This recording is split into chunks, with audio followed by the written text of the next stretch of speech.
dream about going up there, but that is a big mistake. Just look at the world around you, right here on the ocean floor. Such one.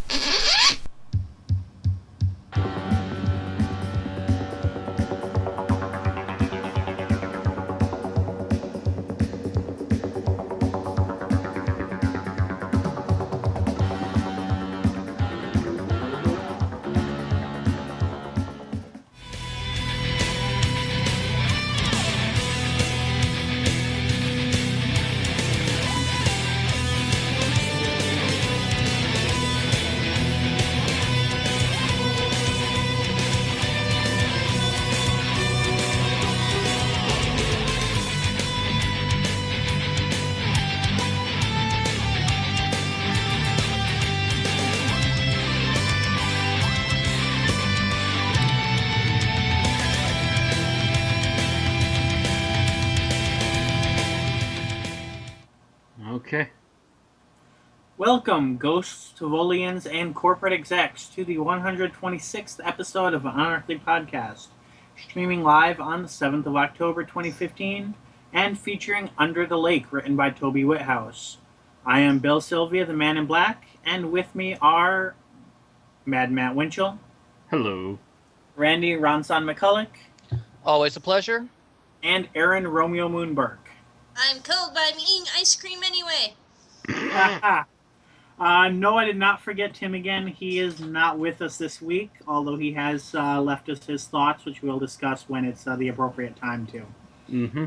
Before we go into the news and such, I do want to mention, since we've had some predictions in the past, what I'd like to do is, just acknowledge who's right in their predictions. The first week I was right in that the Doctor came to exterminate the Hands instead of Davros. This week, Aaron was right in predicting that the ghost was the dark-skinned gentleman in the army tank top. Yep. Yay. Yeah, she was. Moran, I believe, was his name, I think? Yeah. Yeah, something like I'm that. rubbish with names. Yeah, I was of the assumption that ghost would have been there since before the crew. Since we're going into this season blind, unlike last season, Yeah. where we had read the first 5 scripts. Yep. Some of us did, as I rolled my eyes. I had no idea what the plot was going to be, and I'd figured that the group that was in there had been sent in as a rescue group for a previous group of which the ghost was a part of. So I'd figured Aaron was assuming that it was one of their group. I was assuming it was one of the previous group, Right. and Aaron was right. I was something along that lines. I figured it was a distinctly separate group as well. But yes, Aaron was right, so she gets the kudos for this week. At the end of this episode, we'll see if anyone has any predictions that we can follow through on next week. Congratulations, Aaron. You get a cookie. And to start off, as usual, we start with birthdays. This week we have 2 supporting cast members from New Who. To recognize, we have Jenna Russell, who turned 48 on October 5. She is known for her appearance in Bad Wolf, Parting of the Ways, and in Big Finish audio productions in the Jago and Lightfoot spin-off.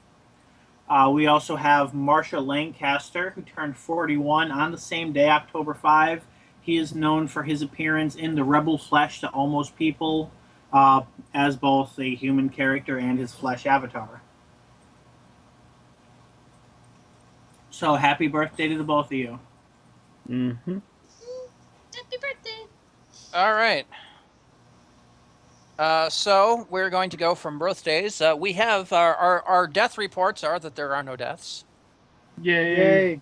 At least none in the Doctor Who universe. I'm pretty sure somebody died this week because there's 6+ billion people on the planet. So That and the unfortunate incident in, where was it? Oh, Was it? It started with an O, didn't it? Wasn't it Oklahoma? Am I getting that terribly wrong? Oregon? the Are you shooting guys- Oregon, that might have been happened Oregon. last week. Are you guys Yes. talking about shooting the guy who killed 9 people in Oregon? Mm-hmm. Yes, that would be the Oregon. one. Yeah. So, unfortunately, there are apparently- incidents like that going on, but thankfully nobody in Doctor Who died. We Or nobody We have our in, condolences to the victims of the shooting. Yes. and nobody big in sci-fi has apparently died this week either. Mm-hmm. So we're going to go on and move ahead and talk about our ratings. And the first thing, of course, is the overnights for Under the Lake, which, according to the official overnight figures, Doctor Who had 3.7 million people watching, which is a share of 16.3% of the total UK audience. Ouch. Well, it was being placed directly opposite live rugby, where England versus Australia was being watched by 8.04 people. Which is big for Britain, but it would hardly get a trickle from us. Yeah, but this is Britain. Yeah. This is the British figures. This would be like putting it against football playoffs. Mm-hmm. The only difference between this is that this is the Rugby World Cup, which, like the Soccer World Cup, only happens once every 4 years instead of every year like we do with football. And is an international thing, obviously, England versus Australia. So this is actually going to probably be an ongoing issue as these playoffs progress until the end of October. Well, hopefully other viewings will also pick up, though, too. BBC's one top program was Strictly Come Dancing, which had 7.9 million.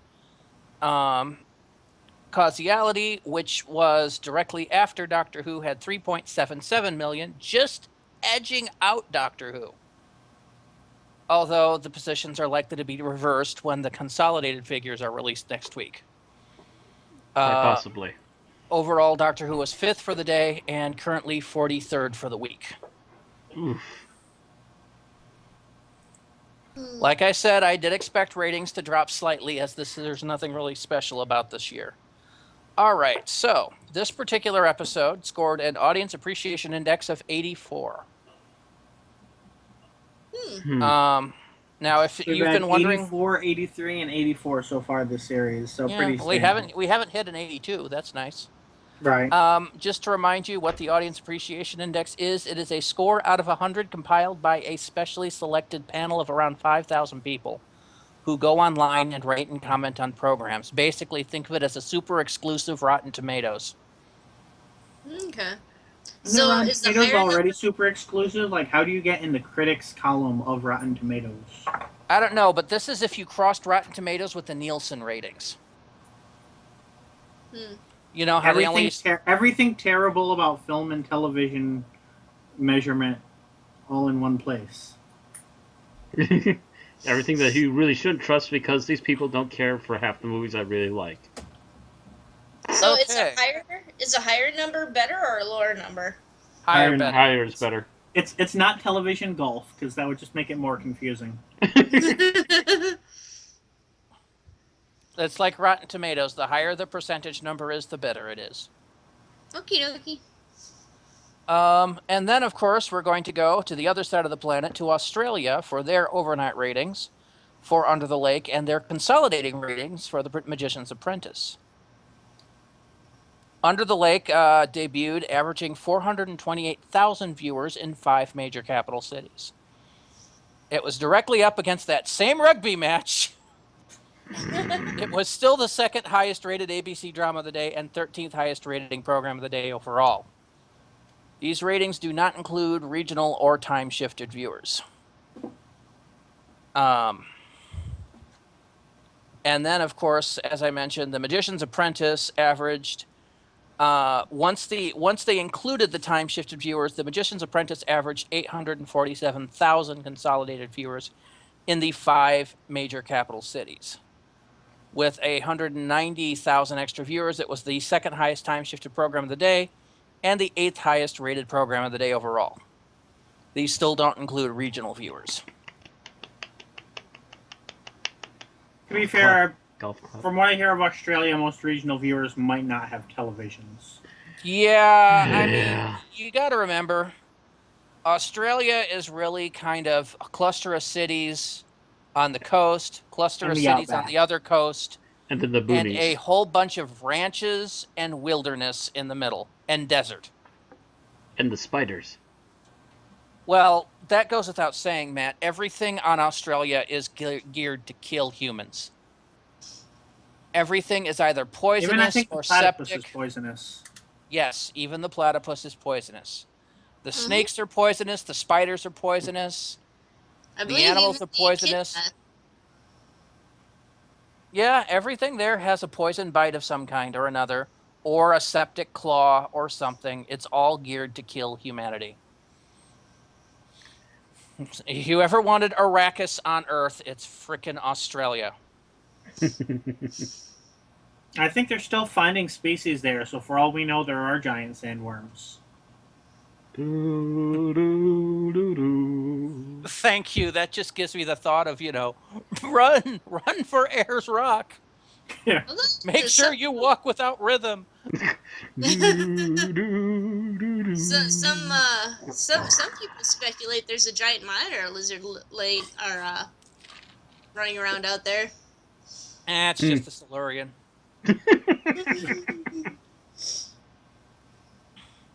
All right. Well, that does it for the current episodes. Alright, so with previous episodes, we have the Broadcasters Audience Research Board has announced the weekly final ratings for The Witch is Familiar, which was seen by 5.71 million viewers in the UK during the first week of transmission. This makes it the 24th most watched program on British television and the 8th most watched on the BBC for the week. With such popular contenders as the Great British Bake Off, Downton Abbey, Coronation Street, Strictly Come Dancing, and the England versus Wales rugby game taking the top slots. These numbers do not include online views and are Doctor Who's lowest first week views since the show's relaunch in 2005. That is Ow. interesting. Ow. That is interesting because it might also be showing a bit of a lack of enthusiasm for current showrunner Stephen Moffat. That, and there's one thing worth noting is that by the time this came out, I think it was already known that the following week it was going to be shown in a double-length block with both parts of the two-parter. So there might be a certain number of viewers that decided to wait until the following Sunday to watch both episodes at once. That's very true. And that would not count in the first week. Well, actually, no, this is the second week. So, this is the second episode. So, this is not... so I take that back because that would be referring to Magician's Apprentice. So, that would still be within the first week, which is familiar. Yeah, wrong episode. Yeah. So, yeah, it's still way down.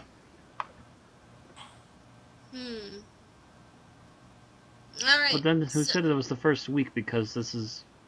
Anyway, never mind. Yeah. Okay. Last week we covered The Magician's Apprentice's final ratings with a total of 6.54 million televised viewers. Barb has now, for the first time, measured the online viewing of the episode, while we had previously announced over 1.3 million download requests on BBC iPlayer. As of September 27th, The Magician's Apprentice has been streamed at approximately 374,000 times, bringing the total numbers to 6.91 million viewers, and replacing Doctor Who as the 7th most streamed program of the previous 28 days, primarily following the Great British Bake Off. I really need to find out one of these days all the details on what the Great British Bake Off is. Because it seems to be doing an amazing amount of ratings in England. Because this is the second year we've had to deal with it. Yeah, it always seems to be number one. Yeah. And I hadn't heard of it until we started looking at these. All I know is that I'm hungry for pastries. I think I've heard of it before, but mostly in little side-offs.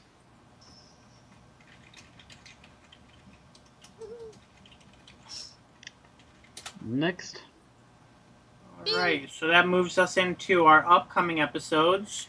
We start, of course, with this coming week's episode, Before the Flood, for which we have some publicity photos. This is, of course, the second part of the two-parter, Following Under the Lake, and is set, or at least part of it is set, about 100 years before the episode we just covered. It looks like we're seeing the main ghost character before he became a ghost. Some scenes back with Clara and her group that were left behind. Boy, doesn't An he just alien. look Victorian? Yeah. Yeah. Which is interesting because that should be set around modern day.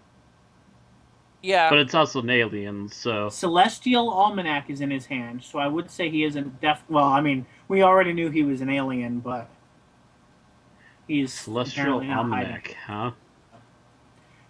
Isn't that what the Fourth Doctor was quoting to Davros, which had such things as the Beetlejuice winning some sort of Olympics? Possibly.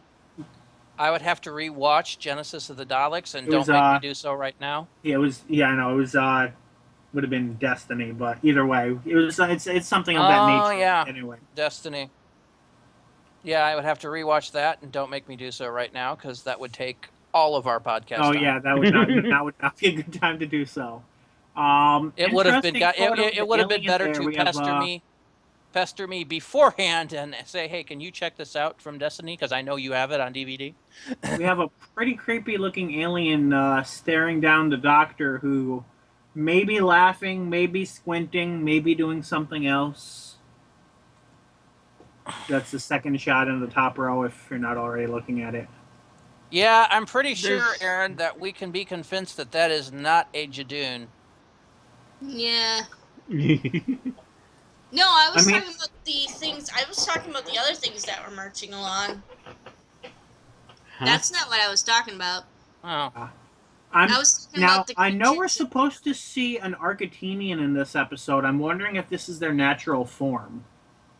Or at least like a certain cast of them. Because I know the other one was a female. We don't know what casts they have, but Wow. I don't remember them from Sarah Jane Adventures, what they look like there. Third row, third picture. Yeah, I'm thinking that's the same alien as the one in the first row, second picture. Yeah. Yep. Yeah, I know. It's just a front. Or you're saying that's what they look like in Sarah Jane, or? No, I'm just looking at the Arcatinian. Yeah. They didn't. They looked very angelic. Okay, so kind of like the one did in Torchwood. Yes. So it's still a possibility it's a different cast or something, because we've seen that in sci-fi before. Or it's possible it's an entirely different alien and we just haven't seen the Arcatinian in any of the publicity photos. Correct. But look at that freaking head. We've got actually 4 photos of that alien in this Yes, group. but I think Different this angles. is the only. I think that's the only dead front shot we've seen. Yeah. It is, yes. And The We letter- have Yeah. that space where its nose should be. It looks like they put a good amount of money or decent design into that. it. That is a good costume. Yeah. Yes. It looks like it's holding a gun in the lower one. It probably is. Oh, because we'd seen it hold a gun in the trailer.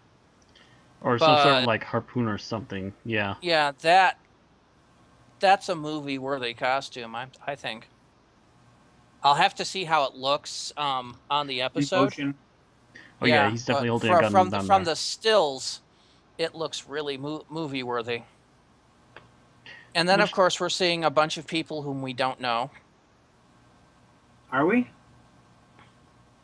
Most of them are the cast that we've already seen this Yeah, we're previous seeing a lot of episode. Some of them are the cast, but there's a couple other people whom we haven't seen. I would assume that there are people that are on the army outpost at the time. Right. But I mean, in the photos here, I'm not seeing any of them. Unless I'm missing something. Everyone in the photo is from the previous crew. The two who hitched along with the Doctor, or State Clara.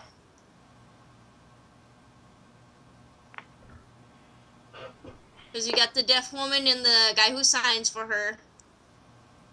They're in a couple pictures. The lady leaning up against the white wall there, I believe she was one of the researchers that hitched a ride along with the Doctor. Mm-hmm. Because we see her in an upper photograph talking to the scientist dude.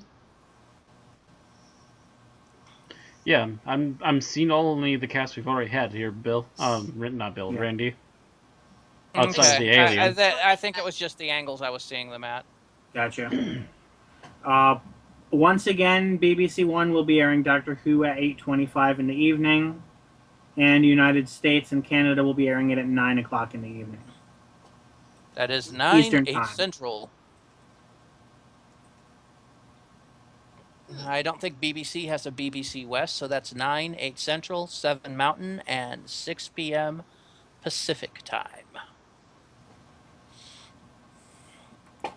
Alrighty, moving on. Yep. That brings us to our synopsis for the following episode. That is The Woman Who Died, guest starring Maisie Williams, from which we've gotten the information. Captured by Vikings, the Doctor and Clara must help protect their village from space warriors from the future, the Mire. Outnumbered and outgunned, their fate seems inevitable. So why is the Doctor preoccupied with a single Viking girl? It literally is Vikings versus aliens. Yes.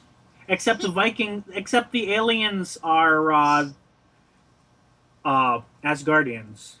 As far I'm pretty sure because in the teaser from Moffat it does mention that the Doctor and Clara have 12 hours to turn a handful of farmers and blacksmiths into a fighting force ready to face down Odin himself. That's great. It does seem that Maisie Williams' character is named Ashilder. I don't know if I'm pronouncing that right, and she's the one who apparently mistakenly, possibly on purpose, challenges them. Sounds like something Arya would do. By the way, Bill, I think you mixed up what you were saying. You said that the Vikings were Asgardians. It's the aliens. No, that the were aliens Asgardians. were. You said that the other way around. And thus a slew of Doctor Who MCU fan fiction is born. You see, Arya bursts into the Doctor Who universe and challenges the MCU.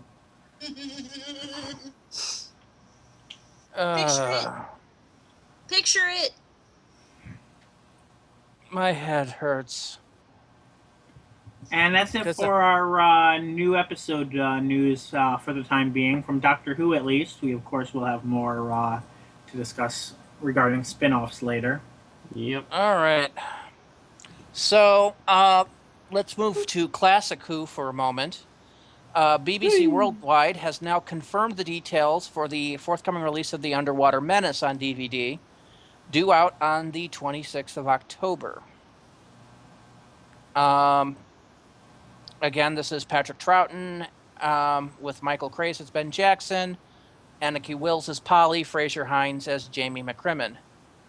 The TARDIS lands in the lost city of Atlantis, where the crazed Professor Zaroff has... Okay, well, you know the summary if you've seen the episode. It contains 2 remastered existing episodes, with the 2 missing episodes represented in restored audio and surviving stills, as well as over an hour of extras. Special features include commentary. For Episode 1, interview with actor Michael Troughton. Part 2, for The Ice Warriors. For Episodes 2 and 3, a commentary with actors Anneke Wills, Fraser Hines, and Catherine Howe. Special sound effects supervisor Brian Hodgson, and floor assistant Quentin Mann. For Episode 4, archive material featuring Patrick Troughton, directors Julia Smith and Hugh David, and producer Innes Lloyd, moderated and linked by Toby Hadoke. A Fishy Tale feature, duration 28 minutes, 30 seconds. A cast and crew look back at the making of the story with actors Anneke Wills, Fraser Hines, and Catherine Howe. AFM, Gareth Gwenion, production assistant Barry Butler, and new series writer Robert Shearman. Narrated by Peter Davidson. The Television Center of the Universe, Part 2, duration 32 minutes, 10 seconds. Yvette Fielding continues her tour of BBC Television Center in the company of actors Peter Davidson, Janet Fielding, and Mark Strickson, with contributions from former colleagues along the way, with senior camera supervisor Alec Wheel, AFM Sue Hedden, former BBC producer and writer Richard Marson, exhibitions assistant Bob Richardson, production assistant Jane Ashford, and videotape engineer Simon Anthony. So nothing really special or unusual about the special features. Nope. And It is again, nice. I mean, even though he did appear in the episode, and that's why they included him, it is nice they were able to get Patrick Troughton's son in there. Yeah. he was actually in the episode. That's what I'm saying. That's He what he was just in said. the episode as well, but I wouldn't be surprised if there might be some discussion about On his father? as well. Probably. To sum Mm-hmm. I'm wondering if maybe the reason they delayed this was so that they could rework the reconstructed episodes. Maybe. It is a shame they weren't able to get any of it animated. I would have preferred it that way, but Yeah, I keep saying this. I won't touch it unless it's animated because I could get those stills anywhere I want to. yeah. Sure, but at least they're not holding back the actual episodes that were found anymore. I think that's their major issue. Yeah. Because I think this episode was fully lost before this, and they've been holding on to those episodes for a few years and haven't done anything with them yet. Yeah, unlike the issue with what was it? The Abominable Snowman? No, it was Web of Fear. Web of Fear? Web of Fear, where somebody actually walked off with the episode and sold it to a private collector. Shame! We're still pissed at you, Shame on you dick. you. Mm-hmm. But anyway, that's the details for the Underwater Menace DVD. Mm-hmm. All right. Well, voting has now opened for the 21st National Television Awards. The annual ceremony takes place in January with award winners chosen by the British viewing public. Doctor Who is up against 19 other candidates for the drama category, facing off many of the usual suspects on British television. This year is the only sci-fi series amidst the period and contemporary drama series, detective shows, etc., a number of which see their final series broadcast this year. DCI Banks, Casualty, The Fall, Death in Paradise, Vera, Last Tango in Halifax, Suspects, Downton Abbey, Lewis, This Is England 90, Inspector George Gently, Broadchurch, New Tricks, Silent Witness, Call the Midwife, Doc Martin, Mr. Suffrage, Midsummer Murders, and The Syndicate. Meanwhile, it's a case of the three doctors in the drama performance category this year, with Peter Capaldi, David Tennant, and Christopher Eccleston all nominated. The recently combined category also features current sidekick Jenna Coleman, plus a number of other actors and actresses who have had guest roles in the series over its 10 years back on the air. All in all, there are some 58 nominations in this category, so competition for the shortlist will be fierce. You can vote in the nominations until the 18th of October, with the shortlist announced in January. The ceremony itself will take place on 20th of January in London's O2 Arena. That's going to be a battle. Mm-hmm. Especially versus Broadchurch, which was pretty big. Mm-hmm. I don't see a lot of these other ones that particularly were sticking out to me as being good, but Broadchurch was huge. And Doctor Who's going to be hard to pick up a win against that in the drama category. Mm-hmm. And I have no idea about the drama performance category, as that seems to be like best actor in a drama, I think. Yeah. More or less. And I'm looking in there in this huge list of names. Yeah, there's quite a few people. I'm looking at it on the actual NTA site now. One of the people that Jenna's up against is Sheridan Smith, who I believe is a big Finnish actress for one of the Doctor Who ranges. I always forget who she plays. She's up against, first of all, Peter Capaldi as the Doctor. Peter Capaldi's also in there. I haven't seen his name yet. I'm still scrolling Yeah, he's down. in there. David Tennant's I see in there David Tennant as Christopher D.I. Eccleston. Alichardi. I don't see. It seems to be in Peter random order. Capaldi was 3 lines above it in the nomination list on the news article. I'm looking for him on the actual visuals. Christopher Eccleston as Robert Charlie started from Safe House. Okay, I was wondering what he was nominated for. Michael Palin. Oh, there Jesus he is. Christ. Jeez, yeah. That's going to be a fight. Yeah. That's going to be a bloodbath.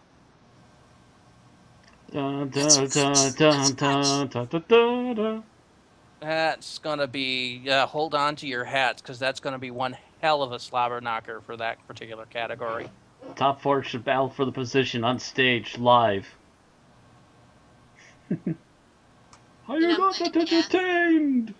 Battle in a mud bath. Wasn't going there, but if that's what you want, Aaron. I'm trying to imagine Jenna Coleman in a mud fight now. It's Jenna Coleman. That might act. Yeah. In a mud fight with Christopher Eccleston. See, And I Peter watched Capaldi. I watched the original Heroes. Christopher Eccleston would win that fight simply by going invisible. But then they throw mud at him and they'd easily find him again. And beat the living daylights out of him. International is tough. I'm seeing Arrow, Walking Dead, House of Cards, The Flash, Game of Thrones, Agents of S.H.I.E.L.D., Gotham. Oh God, that's right. After the podcast, I don't know how tonight, Elementary I even have gets to up watch on Arrow. The battle continues. Anyway, we could go on this list for hours. There's essentially Well, it's a I'm voting while bloodbath. we're It's gonna talking, be so I'm trying to stall for like 30 seconds. it's gonna be up to the So necks. who are you voting for in this slobber knocker of a fight, Bill? I went with Capaldi because I think he had more performance nuances to work on than Coleman in Series 8. Yeah, he had to basically completely define his character. Right, like Coleman had definitely had some moments, but I think every scene he was in was that kind of moment, just because of as you said, redefining the character. Really, the character literally questioning himself every step of the way, of course, too. Until the final episode. You know, he is also Capaldi's a wonderful actor. Just being able to pull off some of the stuff he does from the second he comes on screen, it's a different kind of aura than Tom Baker had, but it's still just as attention-getting. Although this is something I forgot to say last week. I feel like last week he was channeling Tom Baker throughout pretty much the entire episode. For a good chunk of I it, mean, yeah. It doesn't help that the setup for the episode is pretty much Genesis of the Daleks, in terms of him and Davros sitting in a room talking. Yeah. But that. It was basically him and Davros in Davros's lab in Genesis of the Daleks having a talk, while Missy and Clara go through the set of the Daleks. Yeah. You know. An update version of it. All right, so our next piece of news, we have Doctor Who Lego. We knew this announcement was going to be coming eventually between the video game and the competitions they were having, but the Doctor Who Lego set has been announced, and for anybody who understands toy shopping, it will not be surprised that it will be released on the 1st of December, just in time for the massive lines. It will be sold out before Christmas, so do not wait until the last week, because you will be one of those angry people who are not getting it. I'll wait until the months after Christmas, because by then they should actually be back in stock. They might be, they might be, depending on how fast. Because Lego is at least smart enough to keep printing something when it's hot. Yeah. Oh. I do know my sister worked in Toys R Us the last 2 Christmases, and things like this would be sold out by halfway through December, and they would not get any more until. I want so badly. I'm so going to buy this after the holidays. Detailed Lego version of the iconic TARDIS and roleplay the Doctor's time travel adventures. If we look closely at it, we see, I assume that's supposed to be Clara, along with, I assume that's the 12th Doctor and some Daleks on, of course, the TARDIS set. Mm-hmm. And It even better looks like yet the is that the TARDIS it looks opens like up. the exterior shell is probably detachable and can probably be used as a separate prop. Mm-hmm. Yeah, Just the looking front at the doors can way be that detachable, and you can looks. actually have the exterior of the TARDIS that you can play with. I haven't owned Legos in years, but I am going to have to buy these. Welcome to my world, Randy. I've been here for a couple years now.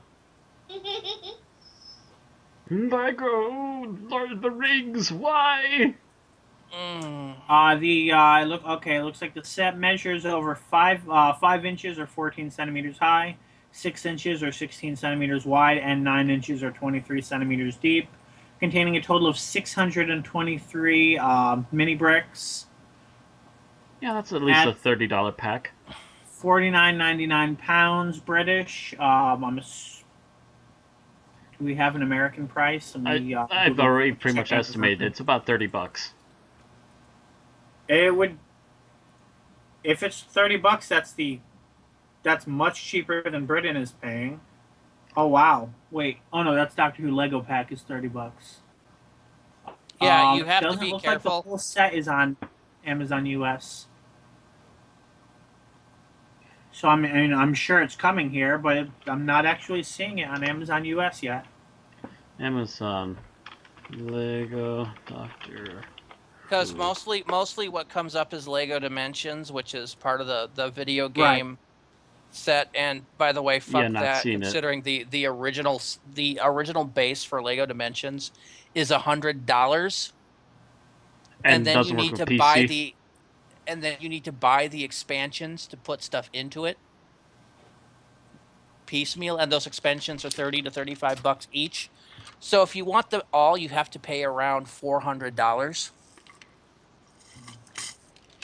Yeah, fuck Now, that. if this is the same price here that it is in Britain, we're looking at somewhere around $70 because that's what 50 pounds. Actually, no, I'm sorry, about $80 is what 50 pounds would translate to. Is that right?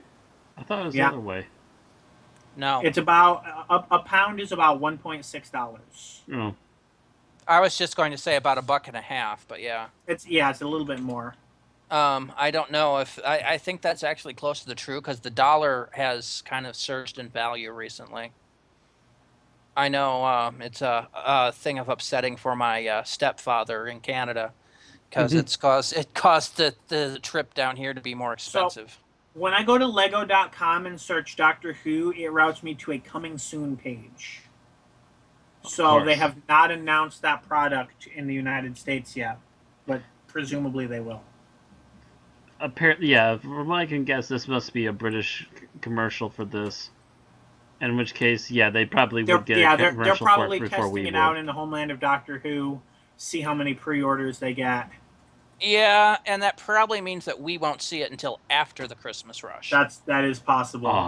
Yeah, I'm looking at the TARDIS in this person's hands right now, and I'm already I like, can yep. guarantee you that there are hardcore collectors out there that will pay $80 plus shipping. So come to probably, I don't know the weight, but it'd probably come to $100, $120 after shipping to import it. And I'm sure there are people doing that. But so just to let you know, one British pound is about 1.53 US bucks right now. Really? Yeah.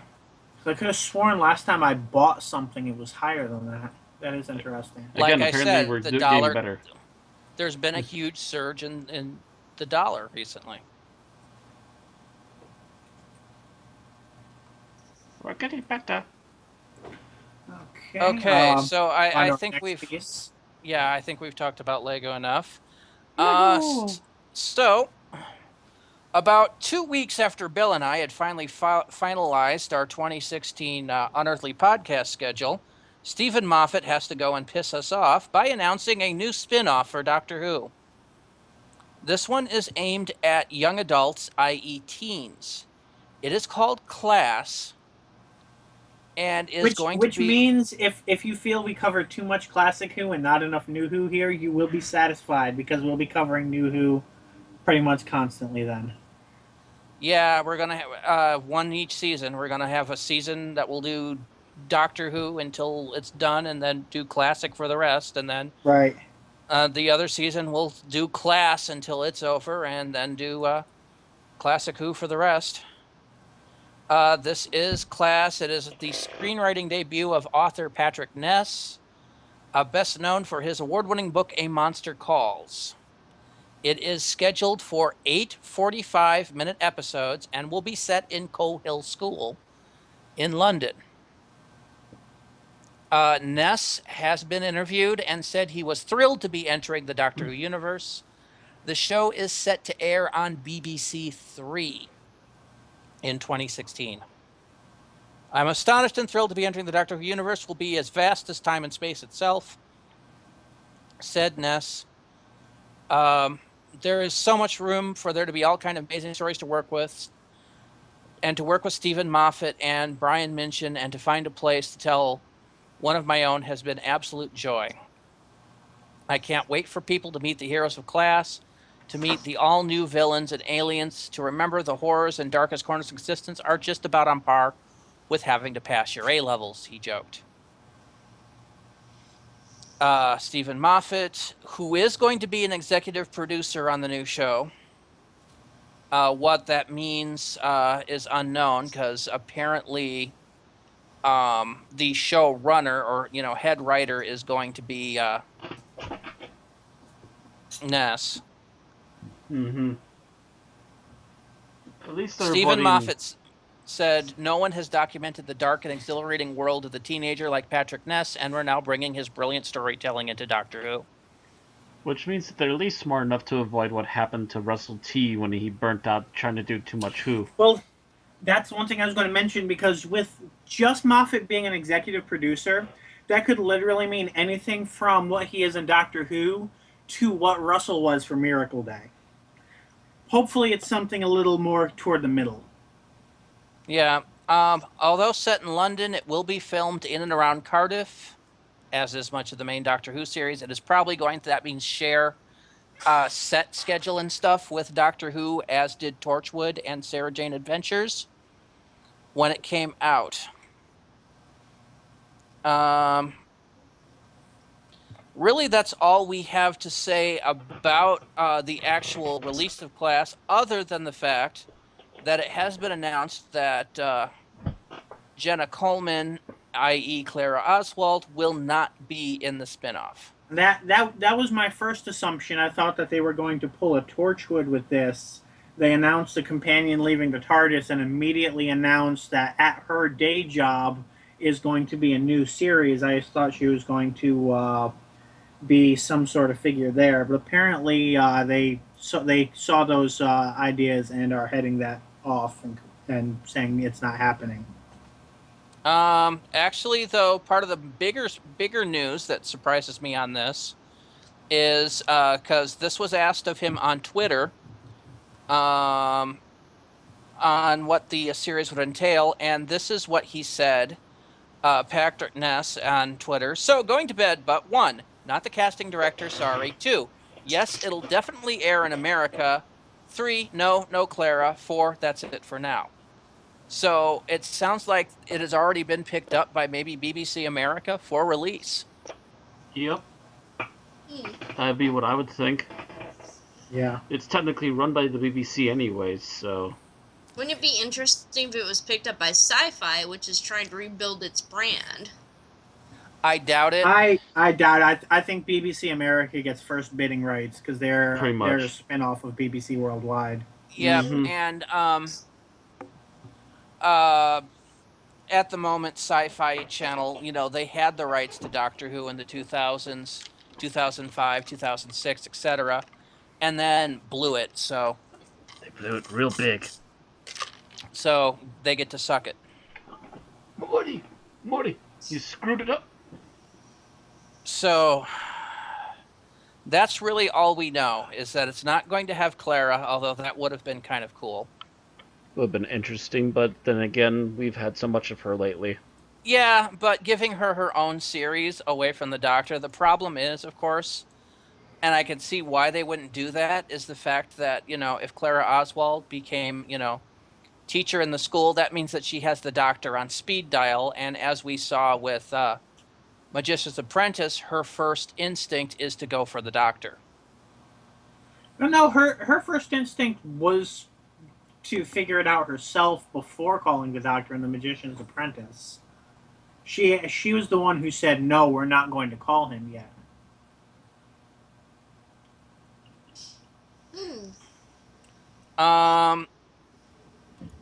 Other places have reported that this is going to bring kind of Buffy-esque and Hunger Games style adventures to BBC Three.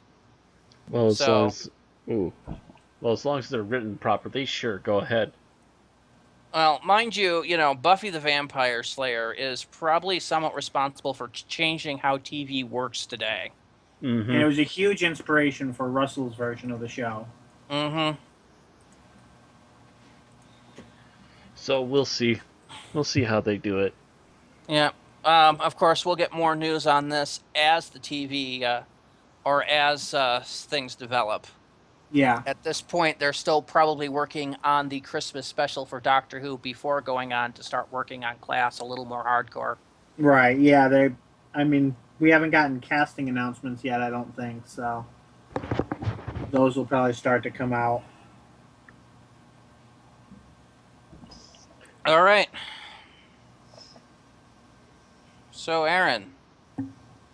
Okay, so bad news for Terminator Genesis fans. All 2 of them. Ouch. Hey! Hey, I was pointing out you and me, Ren. We're probably the only people on this planet that actually enjoyed Terminator Genesis somewhat. From what you told me, I think I would have liked it. I just haven't had time to see it. Actually, Howard Taylor liked it too. 3. We're at 3 now. Alright, the future of the Terminator franchise is looking bleak after the disappointing reaction to this summer's reboot, featuring Doctor Who star Matt Smith alongside Emilia Clarke from Game of Thrones, and Sarah Connor, Jai Courtney, A Good Day to Die Hard, as Kyle Reese, and Jason Clarke, Zero Dark 30 as John Connor. Terminator Genesis was released in cinemas in July. Matt Smith confirmed earlier this year that he is contracted for future films in the rebooted franchise. I'm part of the sequels, yes, so I'll be around for 2 and 3, which is good. Keeps me employed for a while. For a long time. However, THR now claims that the notion of a Terminator universe is on hold indefinitely following the poor box office performance for Terminator Genesis, which cost over $150 million to make. 2 sequels had been lined up by Paramount for release in 2017 and 2018. Here's the thing that still boggles me, is that I know there were fans of the franchise that went out there and reviewed this. I don't know how so many of them didn't get it. Yeah, it seems to me that these people really aren't that good of a bunch of fans if they don't get it. Yeah, Howard Taylor, who I mentioned before, he's a webcomic author, does an annual movie ratings list every year because he goes to see all these movies. Terminator Genesis, out of 27 movies he's done thus far, rates number 11. It came in just below Ant-Man. Well, Ant-Man, I hear, is really good, too. Well, so. Mind you, he's also said that it's been a very amazingly good year for movies. Mm-hmm. And it was actually, I think, only 26 and 25 that came in below his bar of expectation. So that tells you how great of a bit it was. Yeah, of he course, doesn't have nearly as many to slam this year. Of course, he went to some of these with low expectations, but still, I mean, this same list has Fury Road at number 9. It currently has The Martian at number 1, and Aaron and I need to go see that at some point. The Martian? Yeah. It's, never heard of it. It is a movie based on a novel that is basically about a expedition to Mars, which because of a storm winds up having to abort or relaunch quickly. They leave somebody behind who they assume was dead. I hear they're having trouble with people thinking that it's based on a true story. People are dumb. That plot that you just described actually happened on Mars. Again, people are dumb. It's from what I heard, the best book to translation that we've seen in a long time. It is a hard science fiction novel, and it's a hard sci-fi movie.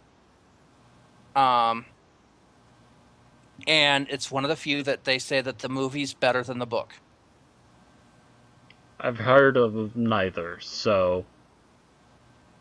Yeah, I hadn't heard of The Martian. I don't think I've heard of The Martian anyway. It's rocking Rotten Tomatoes right now.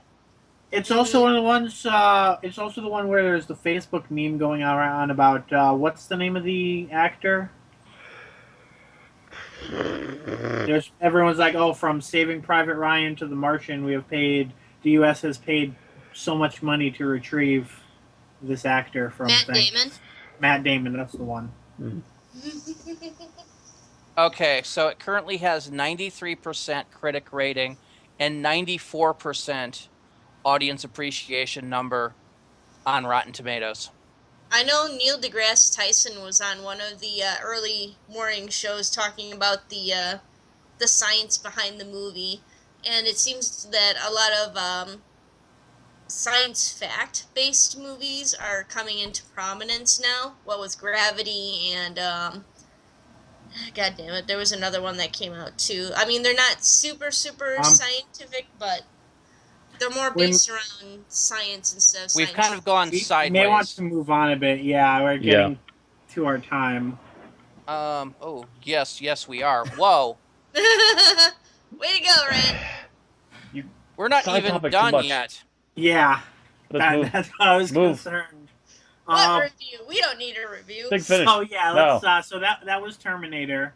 From Big Finish, I'm going to try and make this as quick as we can, but we do have one major piece.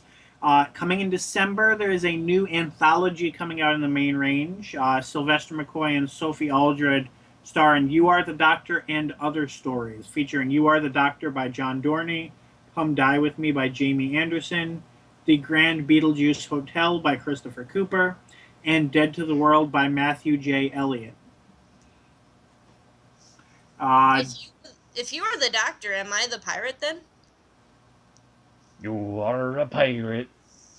I was trying to avoid that joke. I honestly was. I was perfectly content to let Bill continue. Coming on the 12th of this month, so this coming Monday, is the first box set of Doom Coalition, which is the latest box set of the 8th Doctor. Doom Coalition 2, of course, is the one featuring River Song. And the box set after that is actually one of our later announcements coming on within the next few minutes. Gallifrey Enemy Lines, which had recently been announced as being delayed to October of 16, is not going to be as early as it was originally wanted, but it is now moved to May 2016. So it's 5 months earlier than we would have feared. So Gallifrey fans can rejoice for that. And the reason why we can say that, when we talked about New Who getting the license, we talked about how David Tennant and Matt Smith would probably do it. Christopher Eccleston would be tough. And I think somebody else might have agreed, stated that the one Doctor they could probably never get would be John Hurt. Well, I have the Who's Very Wrong award this week, because we have Big Finish has just announced that starting December of 2015, 4 box sets, each featuring 3 one-hour stories featuring John Hurt as the War Doctor, will be released. Badass! So who was it that said we wouldn't get John Hurt? Wasn't me. I thought that, and I thought somebody else here had agreed with me. I thought I agreed because I thought he would have wanted too much money because he's a Right. huge name. Yeah. But there's the other end of the equation when somebody really wants to do something. Right. Now, one thing I find remarkable about this, John Hurt has just signed on to do more minutes of Doctor Who content than Christopher Eccleston has done yet. You know, let's hope that this can actually shame Eccleston into actually sitting down and doing some Ninth Doctor audios. Because I personally am starting to think Eccleston's just a colossal douchebag. When it comes to Doctor Who, yeah.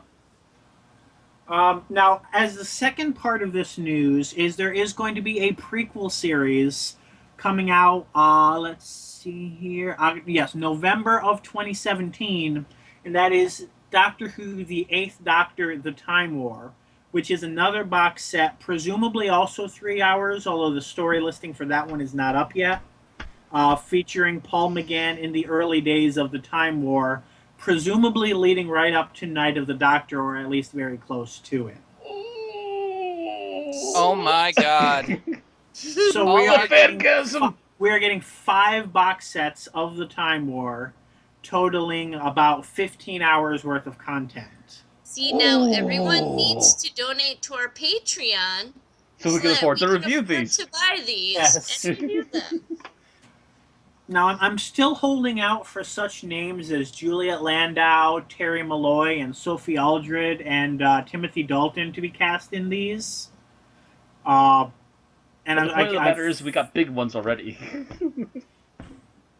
I also what's his name? The actor who played the General in Day of the Doctor. I'd like to see him come back as well. But even if we get no other great names, this on its own is amazing.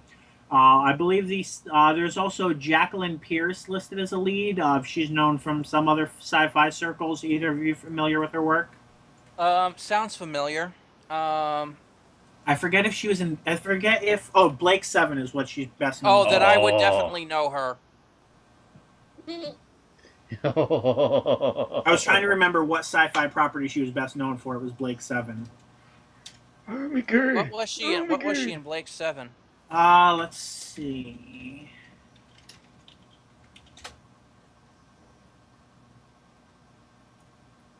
Best known as the villain Servalon in Blake 7. Oh, yes. The queen bitch herself. Now, I don't think her role here has been...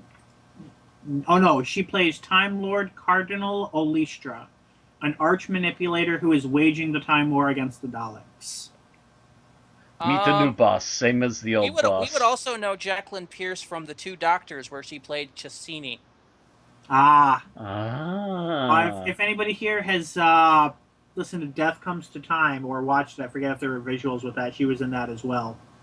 There were, but they were mostly stills. And that hasn't been available for a long time.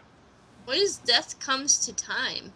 It was a special audio broadcast made, I think, around 98, 99, with the Second Doctor and Ace. Okay. Which... In the 7th? What? You mean You the said 7th? second. You said the 2nd. I said the 7th, I just said it badly. That gap You say in my so. teeth occasionally causes problems. It's usually why I speak with a British accent, because I can have to think about what I say.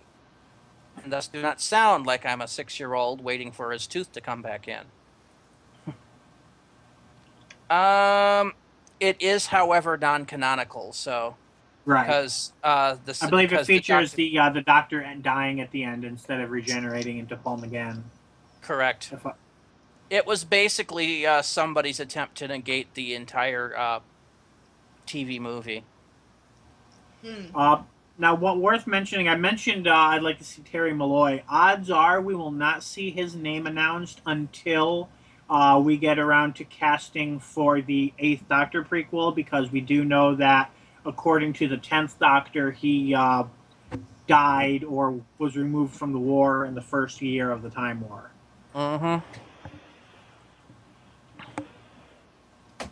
Would you be so sad if it was Julian Bleach instead of Terry Malloy? I'd be a little surprised considering one works with Big Finish and the other hasn't yet, but Yeah, but again, I'd this be is okay a with kind that. of this is also kind of a new Who production, so right. Mhm. they might go with the new Who I mean, voices if instead of the. if they announce Julian Bleach, then that means we're probably getting Derek Jacobi and Timothy Dalton at some point. So in that case, I wouldn't be able to complain. Jacoby maybe not. Timothy Dalton would be awesome. 5 minutes.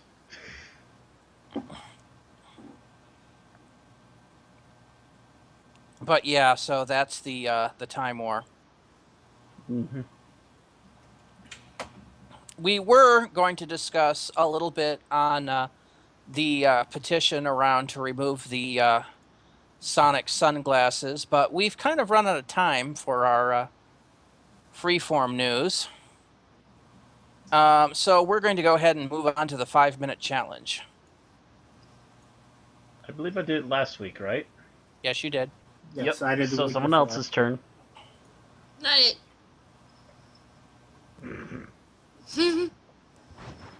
I don't know if she said I or not it.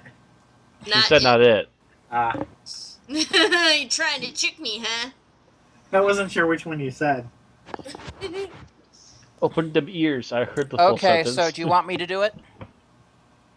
Fight each other. I think that would be best for everybody. Okay. Fight each other in the NTVs or NTAs, whatever. Yeah, the NTAs. So you got the Alright. stopwatch ready? Yep. Ready? I'm ready to go. Okay. 3, 2, 1, go. Okay, so we start the episode on an undersea base about 100 years in our future. The crew of the ship have brought aboard what looks to be an alien ship of some kind. Excuse me, the crew of the base, which they're examining. As they do so, one of them sees something, accidentally knocks into another part of the ship, and briefly turns on the engines, incinerating their leader. Except a few minutes later, he's back as an ethereal ghost-like creature, which scares them all. Several hours later, the TARDIS appears on this same ship. Claire is all ready to go on a new adventure, but the Doctor's a little reluctant as the TARDIS seems to not want to be there. Walking around the station, they find it deserted. But everything seems to be like people left in a hurry. Food is left on the table, everything else. But the Doctor then spies two people in the corridor. Well, he goes to address them. They turn around, and he discovers they are ethereal spectral creatures, which start moving towards him. Clara and the Doctor immediately start to make a turn to run, but the Doctor stops, and they just stare at the Doctor and Clara before leading them to the ship. Once they've gone in the ship and looked at the weird writing on the inside, then the creatures then proceed to try to kill them. There's a brief run through the station where they find the rest of the crew hidden in a Faraday cage in the center of the station. The Faraday cage is there as a shelter in case something happens to the station's nuclear reactor. We meet the rest of the crew there. The new leader, who is has to use sign language to speak. Her translator, a couple other people, and a douche from the Scottish Petroleum Company, who's there basically to make an ass of himself. As they're talking through and theorizing on what these are, the Doctor, of course, immediately says, no, they're not ghosts. The lights go to day shift, and they make the assumption that it is safe to go out. They examine the ship. The Doctor notices that a power cell is missing, and that a suspended animation capsule is also gone. Running things in his head, he comes up with the concept that, yes, they are ghosts. Just about the time that the lights dim early and it goes back to night cycle. Everybody makes a hurry to get back to the Faraday cage before they're attacked by the ghosts. Meanwhile, the power douche had decided, upon hearing the fact that the power cell would be very valuable, decided to go out in a suit and look for it. He comes in and is promptly drowned to death by one of the ghosts. And the doctor then makes the realization that they have to go capture them some ghosts. So they set up this elaborate plan of people running in chain to trick the ghosts into running into the Faraday cage using a hologram of Clara. And once inside, the doctor comes in himself and begins to quiz them. The ghosts, having access to no metal bits, cannot actually hurt the doctor, and using the person that can lip read, manages to translate what they're saying is the dark, the sword, the forsaken, the temple, which after a little bit of calculation, the doctor realizes is basically a guide to the temple in the water in the flooded city outside the station. They send a small mini sub and recover the cryo capsule, and the doctor realizes that whatever happened here happened 100 years ago, and he'll have to go back and deal with it. They make to escape to the TARDIS, but the corridors are flooded, and the Doctor and Clara are trapped separate from each other, each with a couple of crew people. The Doctor makes to the TARDIS to go get back, undo everything, and save them all, except for after the TARDIS leaves, Clara looks in the water and notices another ethereal, ghost-like creature, that of the Doctor. Okay. You got that in 0, 4, 53. Just under. Mm-hmm. All right. So let's go to our likes and dislikes since we're strapped for time. What did you like overall, Matt? I like the bleak mood of it. It really does set up a nice atmosphere. We have some not perfect, but some pretty decent lighting. We have some really good sets for a minimal amount of sets that we actually needed for this piece. There is a nice combination of a couple other things that really help set the mood. It generally just feels eerie, creepy, and kind of claustrophobic when it needs to be. All right, Bill? Trying to think if I have another thing to add to that. I could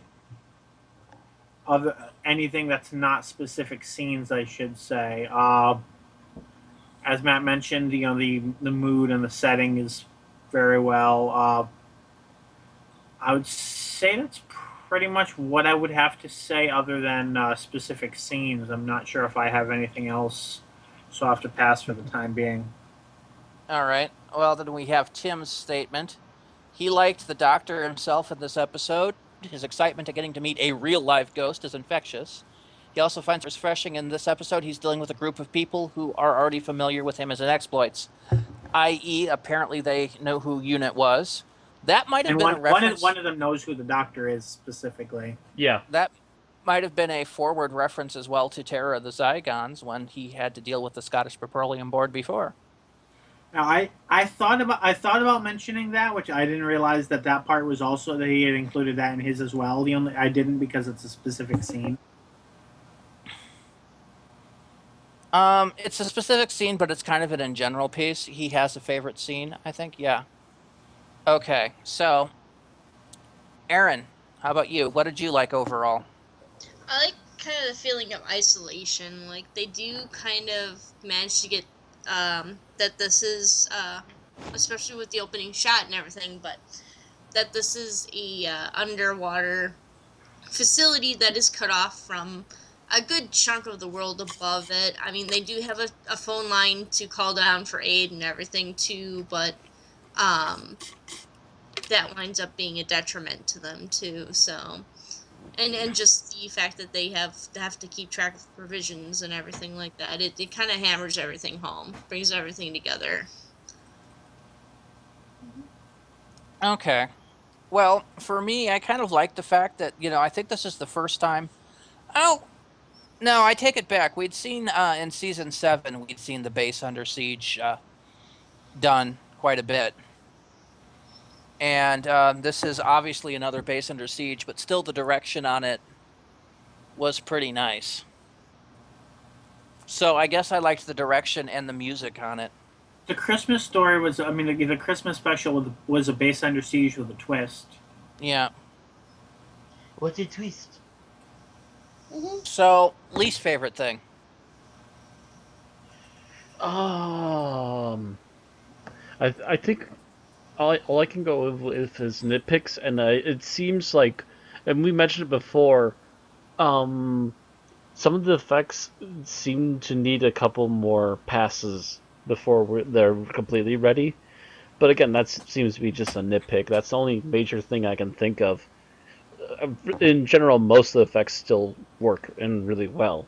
It's just a couple of them needed either reshots or a couple more minutes to edit them properly. Bill?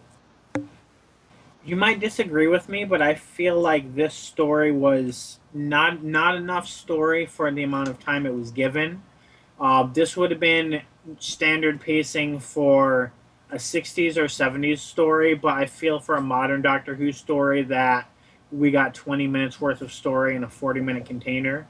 That might be because it's coupled with a packed second part. I don't know yet, but as of right now, I just feel like it could have been done as one part if given what we've seen so far.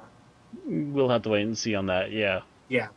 I mean, I don't know how much I'll change my mind next week, but I can definitely, if next week is a packed episode that wraps this up, then I'll at least feel better about it. But as of right now, that's what I'm feeling about it. Well, that's why we don't give ratings on the half. Yeah. All right, so Tim's least favorite thing was the character of the greedy bureaucrat. He thought was a bit cliche, and I agree with him. That was kind of a... and it's one that we've actually seen before in Doctor Who. If you remember the Silence of the Library, Forest of the Dead, the head of the expedition. And I think we've had it several since then, too, so it's kind of overdone at this point. It's a very common sci-fi trope. The earliest that immediately springs to mind is Alien, but I'm sure there were examples before Alien as well. Oh, I'm fairly certain there were. Yeah. I was thinking Alien's Alien's the first one that immediately pops to mind. No expense. The fact that, I could understand him doing some of the stuff, but the fact that he decided, hey, look, that might be valuable. Let me go out so I can claim it for the company. Yeah, that's the ticket. Was just yeah. It's like... Well, when there was that moment where when he you could tell he was going to be this useless, irredeemable character when he was like, when I think someone asked why they didn't abandon the base, he's like, well, if we do that, they're not the ones whose bonuses are going to be cut. And I'm like, that's the point when the Doctor should have immediately said, okay, you stop talking. That's more or less where he did say stop talking. Well, no, he at very least questioned, why am I talking to this guy? Oh yeah, he did afterward ask, why is this guy still talking to me? That is true. It's almost, I would almost say that he was flanderized in the space of minutes. Yeah, except for the fact that you don't really have a base character to flanderize him from. Yeah. He was just built as a walking, talking cliche. A single cliche stuck in a suit. I mean, if they're going to make him act like a Ferengi, at least give him the lobes for it. Seriously? All right. Enough Star Trek references in this episode if they did that. It would just go over the board, tip the boat. Okay, Aaron, your least favorite thing in the episode? It was actually the eyes. Because, when we were rewatching it, we noticed that the eyes were kind of flickering on the one guy who died, and he went to go attack him with the chair. Yeah. He went to go attack him with the chair, and you noticed that had the eyes did this kind of weird mirroring effect. They weren't like a matte black. And then I've also noticed some parts of the film, some parts of the episode, the eyes are flat black, and then there are other parts that where they look like they're slightly concave, but you can kind of sort of see where you can't quite see the eyelids, but you can kind of see where they, tried to paint something in, like black paint or something like that. Maybe it was digital painting or something, but yeah. It was, they were kind of inconsistent is my point. Yeah, they needed to really pin that down and go with one method. Mm-hmm. The inconsistencies just one make thing it tilt about your the head. eyes, just because of the makeup that they used for Davros this season, I couldn't look at those eyes without thinking of Davros's eyes the previous episode. And that's not a fault of this episode. I honestly think it's a fault of the makeup decisions they chose for the previous two-parter, but it was something that was constantly in my mind whenever I looked at the ghosts. No, that the eyes at Davros looked right. Yeah. No, but I mean, Yeah. Davros's eyes, they basically painted them black rather than having it be skin tone as it would have been in Classic Who. No, it was So- always black. They were still dark brown. Hmm. They weren't black. They look black to me. Then you need to check your monitor or something. Sounds like a little too dark. Because, no, I could see the different skin tones in that. Anyway. And they might have been darker than usual. But then again, he was also sickly. Yeah, if you're sickly and dying, you tend to have bruised eye sockets. Mm-hmm. That's just a general thing. So that might have been where that came from. That, and it was And- easier to hide the fact that there were eyelids hidden underneath it with darker makeup. Possibly, although I'm looking at pictures from the older, like from Series 4 Davros, Yeah? and I can see the eyelids. So, Oh, okay. I mean, I'm even looking back at like Malloy pictures, and I can see technically eyelids, although, it's they're makeup heavy. Yeah. So they've always been there. You've just assumed that they've just been sealed. For one reason or another, yeah. But apparently not. All right. So,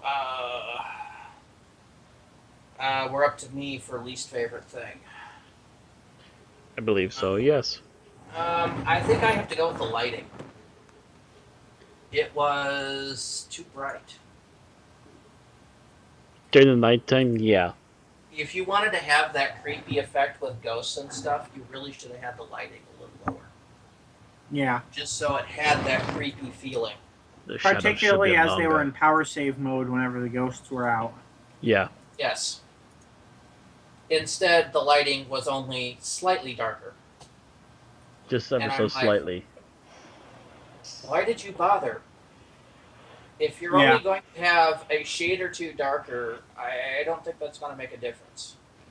Because they wanted to have those creepy moments of the lights turning off, even though the lights turned back on immediately afterward. Wah, wah, wah. Either that or the actors were getting hurt and they had to turn the lights back on and make up a reason. Okay. So your favorite scenes? Oh. I guess my first favorite scene was and it actually did give me goosebumps, was seeing their boss, who just died seconds ago, suddenly appeared to them as a ghost and starting to chase after them. I remember when I was watching it, we just barely got to the opening credits, and I'm like, oh, hi, 1000 goosebumps salute. Well, apparently this episode's already working. Excellent. Okay. Bill? I'm going to skip the one I was originally going to pick because I know it's somebody else's. So I'm actually going to go with the scene where the doctor gives Clara his pep talk about getting too engrossed in the TARDIS life. It seems a small scene now, but I feel like it's going to reverberate a lot in the plot to come, especially knowing, Clara's personality and what she's been going through as a character. I feel like that's going to be a major scene, and it was well done, I think. Mm-hmm. Okay. They seem to be hinting something there. Yeah, that was the scene that Aaron turned to me while rewatching it right before the podcast going, is the doctor hitting on Clara? I don't think it's so much hitting on as warning her. Yeah. All right. More an intervention as he realized that she had an addiction that he also has. She's becoming an adrenaline junkie? A bit. Yep. Especially when she All has right. very little else in her life. All right, so Tim's favorite scene is the cue card scene, which I'm pretty sure everyone here was trying to skip. Yeah, that's the one I would have said if he hadn't picked it. Oddly enough, that's one of my least favorite scenes, but Oh. not one I actively hate. But then again, it does seem to be, insensitivity does seem to be indicative to this doctor. A bit. He seems to be a bit rusty on the whole human thing. Mm-hmm. Even 10 and 11 had that issue at times, and 9 generally didn't. A lot less with 10. 10, I mean, 10 was 10 improved over time, but early on he had that whole, that was rude thing going on. Mm-hmm. Sometimes he cared, sometimes he didn't. Sometimes Yes, he needed a rude. reminder. But still, he especially mid to later, he was probably one of the more human doctors we had. Yeah. Yeah. Whereas Eccleston was basically walking PTSD personified. And 11 was trying to be childish to the point of trying to forget everything. Yeah. I've always said if Eccleston was midlife crisis, 11 was senility. And 12 technically is a whole new lifespan, so infancy reborn, I don't know. Or maybe he goes straight to the rebellious youth phase. Seems to be kind of something along those lines. All right, so Aaron, your favorite scene? My favorite scene is them chasing the ghosts into the Faraday cage. That was my second. Yeah. I thought it was fairly climactic. You got the ghosts, they suddenly split off, and a couple of them start chasing Clara, and they're not supposed to. I believe they're supposed to be going after the other guy. Like, all 3 of them are supposed to, and that's how they're supposed to lead them into the cage, and it's just like, oh, shoot, this isn't quite going according to plan. There's actually a lot of kinetic energy to it, too, as, we actually see people running around through these kind of tight, knit corridors, and the doctor has to give instructions on where Clara needs to go in order to avoid anything bad. I think that's part of Bill's problem, is that's the only action scene in the entire bit. Mm-hmm. Right. Everything else is talking and exposition. So I'm thinking that's where Bill might be thinking that it's, there's not enough in this episode to quantify it as an episode. I also really like the fact that, they have the hologram of Clara stepping into the cage, but you don't know that it's At first, it's yeah. her. Yeah. I thought that was actually pretty cool. I'm like, okay. No, Claire. Wait. Huh? Yep. Boom. So, Oh, you clever bastards. So my favorite scene is actually the end, where Clara just has seen the doctor off and turns around and sees the ghost doctor in the water, because that is such a wham moment. Dun, dun, dun. Yeah, it's just like, oh my god, no. I'm actually can't wait to see how that resolves next week. All right, your least favorite scene. I'm trying to think of a least favorite scene. It's gonna be kind of down to nitpicking.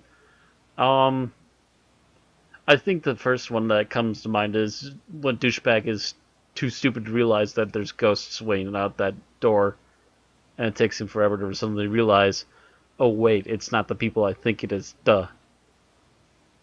And it was also a death that he deserved because he decided to run off on his own and be a dick. Yeah. My least favorite, and I'll just say it now, is any scene with him in it. Yeah. That character just really annoyed me. How about you, Bill? Least favorite scene? His favorite scene. I feel like I had one in mind too. It's just not coming to me this second. Give me just a second. Oh, least favorite scene.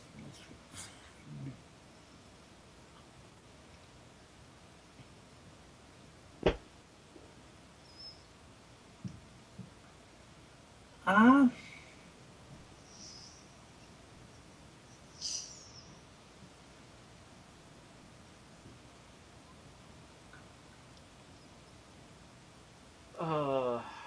I may need a minute to think on that. Yeah. So yeah. While we go wait on ahead. it, we can do Tim's. All right, yeah. So Tim's least favorite scene was when that guy was running from the ghosts and he goes in that room and the flood doors close and he says, "They saw me!" It looks like he was deliberately standing in the middle of the doorway to be seen. He did kind of make an overt pause there. And I think that was supposed to take less time than it actually did, but that was actually, I think, a bad direction cue. Yeah, it would have been a direction thing. And actually, I think I've come up with mine because this is something that irked me a little bit, although when I was expecting it a little less. When the doctor just switches immediately from not believing it's ghosts to believing that it's ghosts rather than trying to investigate and find other solutions, and it doesn't even seem like he's playing dumb. He honestly seems to have given up on science and immediately go with the superstition. Yeah, I know. And we know it can't be ghosts because the doctor's now won and he has to come back and continue the rest of the season. Right. We are not going to have the rest of the season with Clara and Ghost Doctor in the TARDIS. That would be a little weird. I can understand. I can understand after the last season, the Doctor's got a bit more of an open mind as he realized, hey, you know, I've had a closed mind for a little bit. I'm going to be more open to some of these ideas, but at the same time, he doesn't even seem to be, you know, looking for hologram projectors or, you know, thinking of other things that could cause it. He's like, oh well, then it must be ghosts. Well, I can see part of it. I can see part of it on that. I don't like the way they word it. Where you see him go that, I could have seen him go, all right, it's ghosts. And they go, but you said it wasn't ghosts. Then give me a better solution. Yeah. Because he does go through this list of what it can't be. Or more to the point, it has to be obviously alien technology they're not used to possibly making these. Maybe the Doctor is dead and they've pulled the melancholy of Suzumiya Haruhi on this, where they've jumbled up all the episodes into different timelines or different parts of the timeline. No. This is actually the end of the don't even go there, Aaron.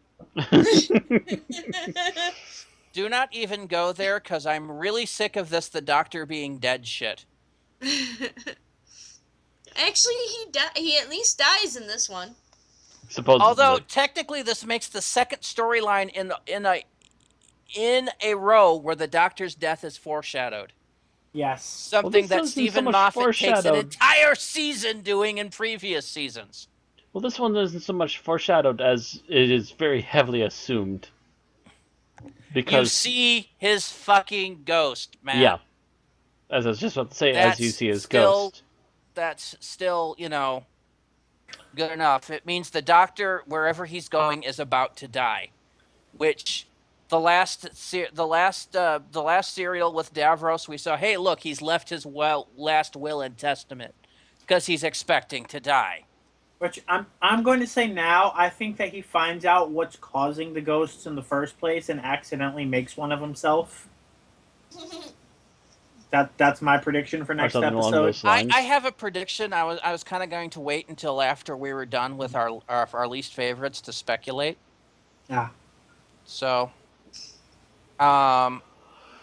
where were we on least favorites? I think we were going. I think we're on you. I told you what mine was. My least favorite was anyone with the wormy dude in it. That's because because I was He's a wormy guy. I know you had mentioned the cards was one of your least favorite scenes, which is why I was waiting before we talked more about that scene. It's not one that angers me. It's just one I was just like, eh. Whereas asshole, he's asshole. Fuck this guy. Why are we having dialogue with him? Right. Whereas the wormy guy makes me angry. I hate Well, him, but I can't hate him too much because he dies halfway through, so I don't have to deal with his personality the second half of the thing. Which is why when as soon as he goes down and out the water, we just go, Right. yay! Yeah, as soon as he started talking, I knew he was going to die, and I didn't care. So that was why he didn't bother me. Yeah, Because he was just too much of a cliche for me. The second, I cared because I wanted when he was talking in the beginning, wormy guy, mildly annoying, and then he goes, "So that item's valuable, huh?" Well, actually, and I'm like, even the first time he opened his mouth, he was annoying because they're trying to figure out, safety protocols, what to do with this. He's like, we need to have, or so like, there needs to be a dialogue about who is in ownership of this, and I'm just like, no, there doesn't. yeah, even the greedy guys worries about self-preservation before profit. Yeah. I mean, that's a general purpose. That's kind of the point.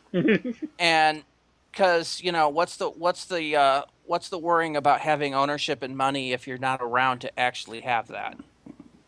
So I kind of just dislike his character. Stupidly greedy. And it just kept getting worse for me. The card thing, it just annoyed me. Because the Doctor has been around so long, and he's been around humans for so long, that he should be at least aware of his feelings. But then I remembered this is Bacaldi, and he simply doesn't care. True, yeah, and I think there's also a lot of he's so desensitized to random deaths when he's not involved in the death. Obviously, he cares, but he's so used to death that he sometimes forgets the way that people expect him to react. Yeah, but at the same time, I do miss Tennant's. I'm sorry. I'm so sorry. And even so, as somebody mentioned on I think on Facebook, the cards are just so something that Clara would do even if the Doctor didn't need them, because that's just the way she would solve a problem like that. Mind you, the freaking dialogue on the cards is hysterical. Yes, they must have met. Either she just knows from the past, or she must have had a conversation with Sarah Jane at some point. Oh. Or the Doctor was telling stories, and it's just like, okay, here's one if you ever run into her again. It's interesting that when Courtney died, they wrote the Brigadier out. When Sladen died, they haven't done that for Sarah Jane. I think that's partially because she was the star of the children's spin-off, and I'm not sure if they know the right way to do that. Sarah Jane's alive. She's just somewhere else. I mean, it would just be terrible. Like, they started off new series, the Joe Jones Adventures. First episode, the funeral of Sarah Jane Smith. Well, we're not depressing the kids at all that right would now. That would be rather macabre. Still, these things, and I'm going to quote these for our audience. I completely understand why it was difficult not to get captured. By the way, I hope Clara uses that line on the Doctor within the next 2 episodes, because he's always captured. Second one, I didn't mean to imply that I don't care.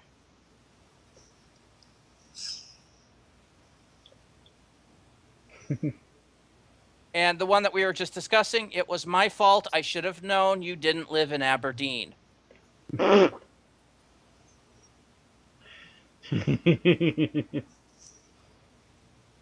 And then no one is going to be eaten / vaporized / exterminated / upgraded / possessed / mortally wounded turned to jelly.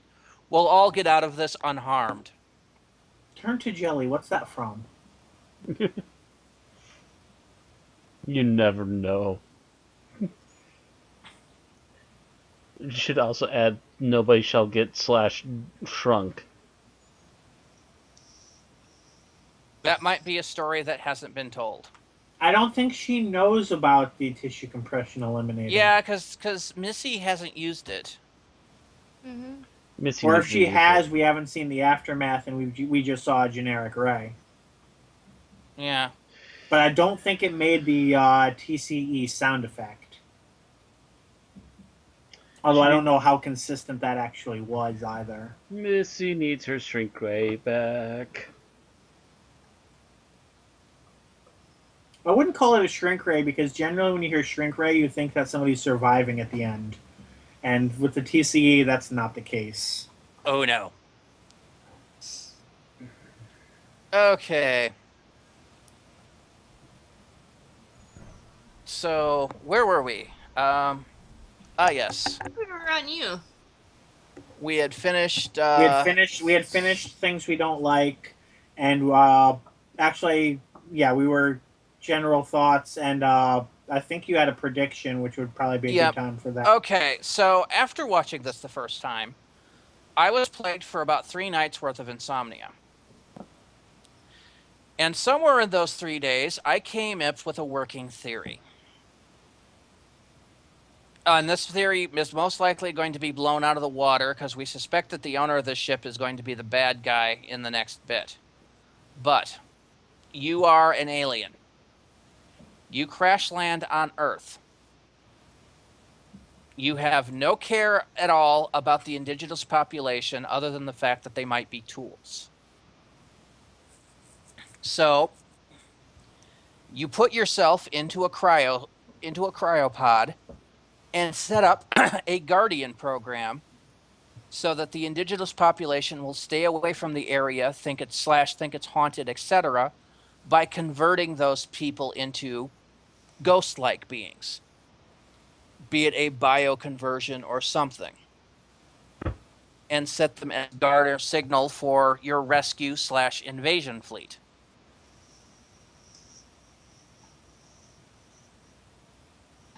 But if there's a converter, there's a non-converter. What do you think? Workable.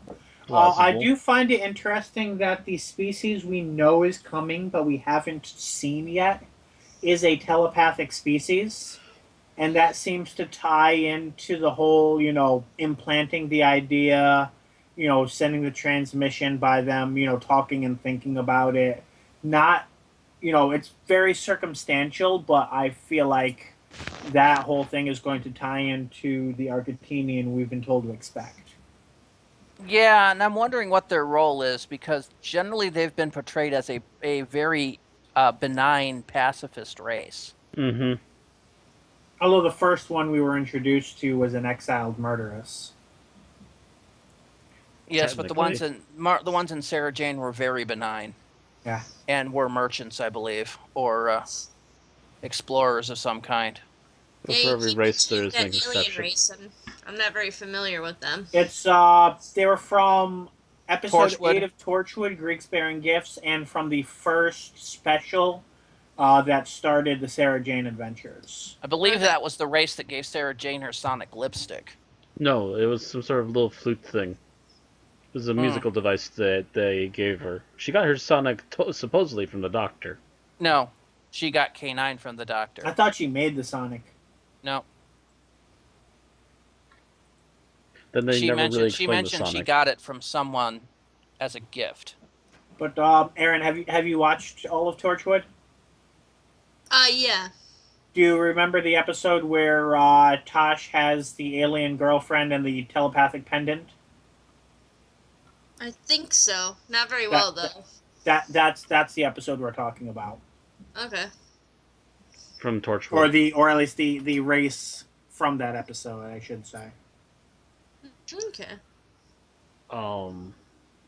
But yeah, we haven't seen anything of that particular race at all in this, unless it's incognito for some reason. Right. That's what that's why I figured they haven't shown up in Under the Lake unless they're the pilot. So it's very possible they'd be in. Well, in that case would be definite they'd be in Before the Flood unless they're in some way hidden in the background and they just told us that to hype us up. Yeah, which is annoying. So hope that's not what the case is. Oh. Okay, so according to the BBC's website, it was a gift to the Doctor. The sonic lipstick, and was found inside the K9 Mark IV. Ha! Told ya. It was from the But Doctor. that was only ever mentioned in the BBC's website. It was never mentioned in the episodes. That's because they never really properly explained it in the episodes. I wonder if it's psychic. But I swore when it was pointed out to her, she said it was a gift from something or other. It was a gift from her friend. She uses her That's sonic all she ever lipsticks said to about summon it. the TARDIS. All right, so that was my theory on how the Doctor is going to survive this and come back, and what the aliens are up to. But I'm not gonna. That's really all I have at this point, because there's still too much, not enough information. One thing I'm curious about is the quote unquote ghosts only come out when the base is in power save mode. I mean, granted, we've mentioned the power save mode is kind of rubbish anyway, but I feel like that has something to do with that. I don't know if it's they're missing. Oh, they mentioned the fact that there's like a lot of else. They mentioned the fact that there's a lot of like magnetic field whenever it's on full power. Electromagnetic sweeps that the systems make. That could disrupt. And something. they also said that the Faraday cage blocks out electromagnetic radiation. All the more reason to think that they're hard light holograms. Though the Doctor ruled out holograms. Actually, that tied into another thought I had. They mentioned that they can only manipulate metal. They walk through walls. They can pick up metal, but they can't really touch anything else. Which is something that is in common, especially comic book fans will know, with magnetic and/or electric. I believe there's some kind of magnetic field manifestation. Yeah. Although again, how this works, I'm not entirely certain. Which is what light is a magnetic field. So a hard light hologram would fit with that theory. No, there couldn't be a hard light hologram. And I have to call you a dumbass on this, Bill. Oh. Hard light holograms mean the light is solidified so that they can interact with normal matter. Yeah. Yeah, it would be able medium to do light a lot more. Medium light? I don't know what you'd call it. It's I know what you're saying. Yeah, it's not as hard as say in the holodeck. It's essentially a hologram that has abilities to manipulate things with magnetism. Well, that's not what a hard light is, but that's what these are. Right. Yes. They're a normal light hologram with a powerful magnetic field behind them. Mm-hmm. That's what I'm saying, is that these aren't hard light, these are just normal. It might be something else entirely. Yeah, we'll have to wait and see till next week. I also like to add in that I don't think we've had a story where we just sat there puzzled as to how they're going to escape it next week as much as this for like a really long time. Yeah, that is a positive on this one, is that this one I'm actually mostly stumped on. The reason I'm saying my issue with calling it a hologram, Bill, is holograms are usually projected, and I'm not sure where this is being projected from. Yeah, that would be the question of where it's projected from, whether it's something to do with the ship or some exterior source. Yeah, even in Red Dwarf, technically they had either the hologram cage or the light bee. Mm-hmm. Maybe it's the casket, but the creature inside is actually projecting it. I don't think so. I think it would have to go through the ship somehow. It would have to go through a lot of stuff in order to project them still. Yeah, my one issue with the casket may be part of the networking link, but the enabler would have to be the ship, because it didn't start until the ship came on board, and the casket didn't come on board till later. And we know it's probably tied some ways into those markings. Because obviously everyone that has to be viewed and before the hologram implanted in someone's mind through their eyes.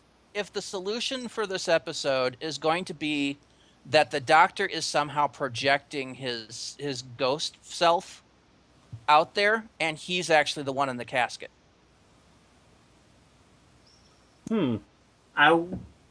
Interesting. It's possible. I mean, one theory that I had and kind of didn't say because I figured it was very unlikely was that it was the doctor in a costume that was wandering around waiting for Clara to show up. But I figured that was probably not the case. But being in the casket, if he got trapped there or something, is possible.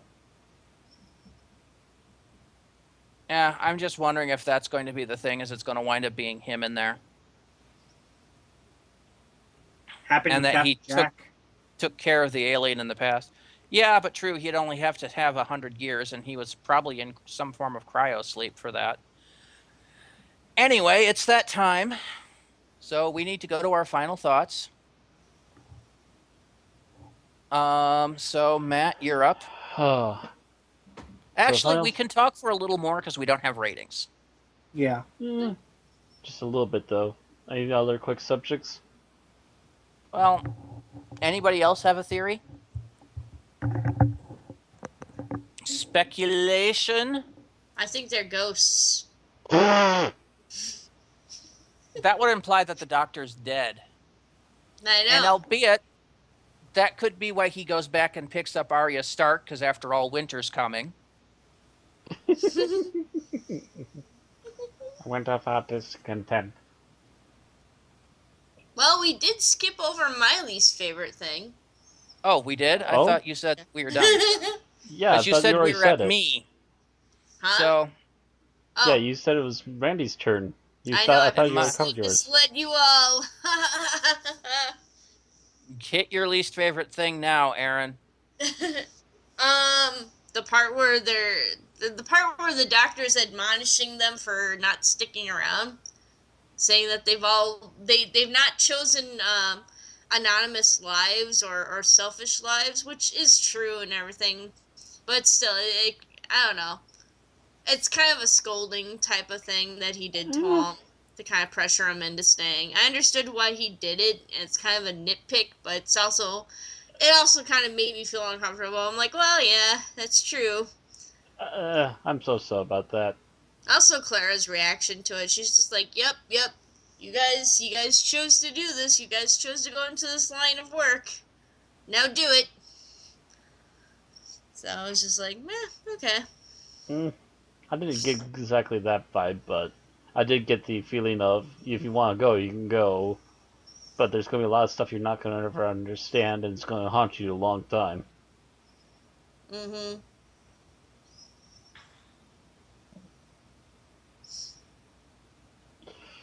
Oh, okay. I don't think no one else. So no one else has any theories on how they're going to get out of this, huh? Nope, nothing right now. I think they're zombies. In which case, my use of Zartozam was more than well advised.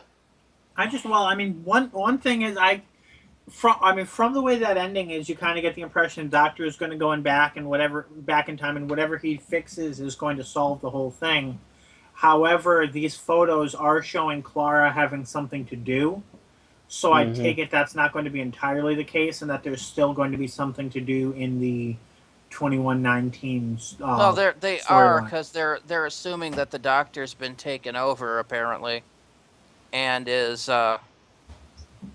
trying to stop what the doctor's doing, because apparently what looks like Ghost Doctor's doing is bad.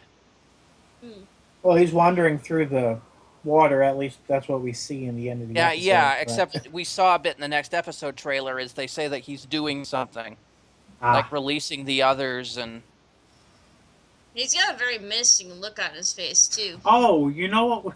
He's freaking Peter Capaldi. Yeah. He can be eating bacon eyebrows in the morning and have a menacing look on his face. They're called attacked eyebrows for a reason. You know what we didn't talk about? Speaking of eyes, we were going to talk about the screwdriver versus Google Glass debate. If we still wanted to talk about that. When you're swapping out one prop for another prop, so I don't really see the big deal. Yeah, That's why I initially hadn't really been following that, just because, first of all, if you're getting upset about the screwdriver not being there, for one, you're probably not too familiar with the idea of not using things as a crutch, and you're probably also not familiar with the idea of 80s Doctor Who. Actually, the main issue with the petition is the overall lameness of, actually switching a prop that does something to tilting a pair of $100 sunglasses,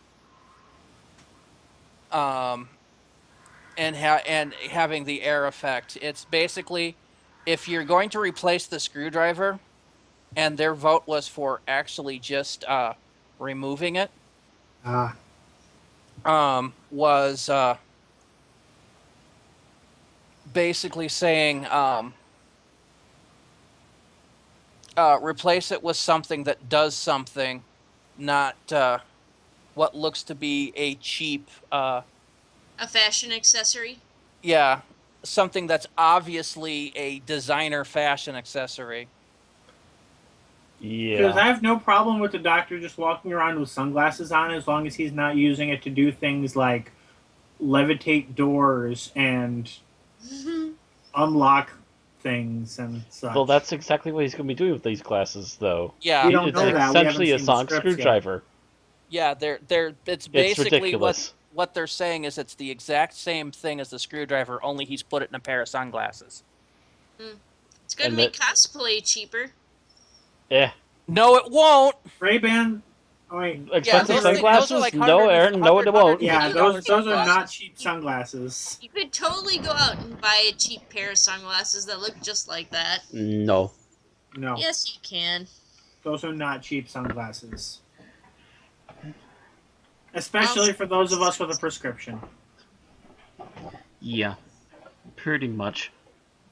I'm just saying you don't have to go out and buy a model of the screwdriver now.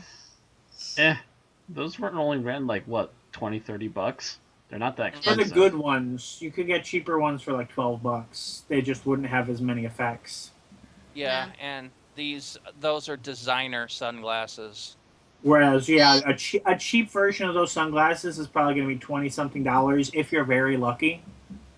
They're probably closer to 50. Mm-hmm. I don't know. I think The sunglasses themselves are I'm saying, like, if you're specifically like in a cheap knockoff, thing where they specifically sell like. I'm not even cheap saying sunglasses. a knockoff. You just get a pair of black sunglasses. Boom, bang, you're No, done. It doesn't look right. You got a $5 pair of sunglasses that look just like that. They won't look just like that. They won't. Yeah, they will. I've No. seen them in stores. I've seen the $5 sunglasses in stores too. They don't look like that. I've seen them in stores too, and they do. Those particular models are Ray-Ban Wayfarers. Yes. When Ray-Ban tends to trademark their particular design on sunglasses. I'm saying you could easily go out and buy a pair for like, well, probably not $5, probably more like 10.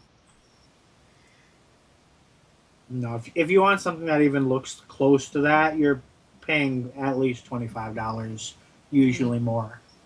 I've never seen a pair of sunglasses that's like more than $20 that look just like that. You guys are just sunglass snobs. No, because if you're cosplaying, you tend to try to look as close to exact what you're getting on the show. I mean, think of costuming people like Sarah and Rosanna, Aaron. Yeah, that's why I don't get into costuming. And by the way, the cheapest pair of Ray-Ban Wayfarers I see on shopping are $80.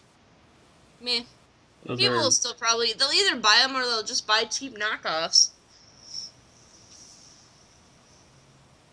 Which, like I said, I don't think it's going to be that difficult. Anyway, we're taking way too long on talking about glasses. We've got like 5 minutes left now.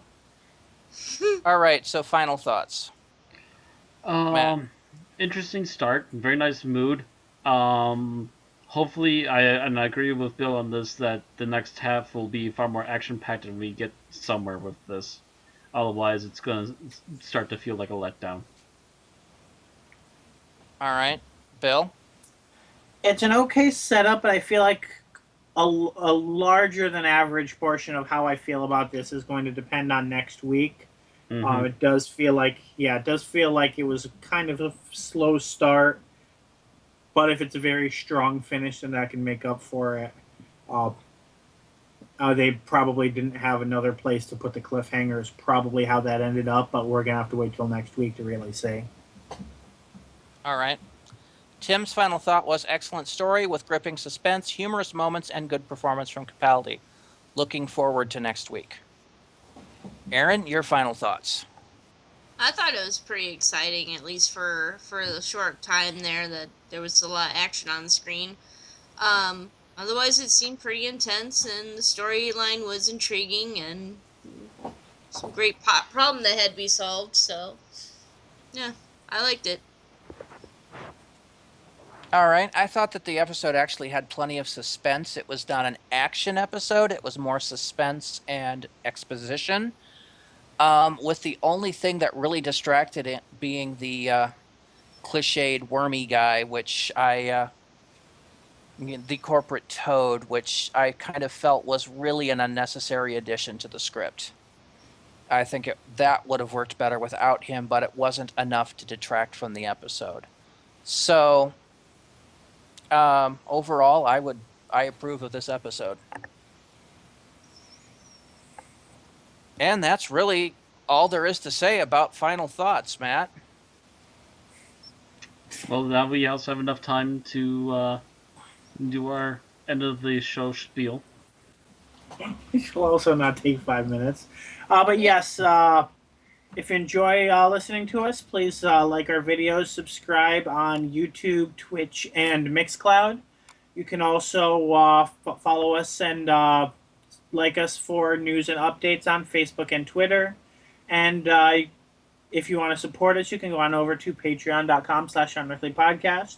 Don't forget to join us next week, same time, same channel, for Before the Flood by... Damn it, I had the name. Look it up. I keep forgetting his name. This is why we have 3 minutes. I'm not going to stop. Really? We were just talking about his name. That's why I figured somebody could...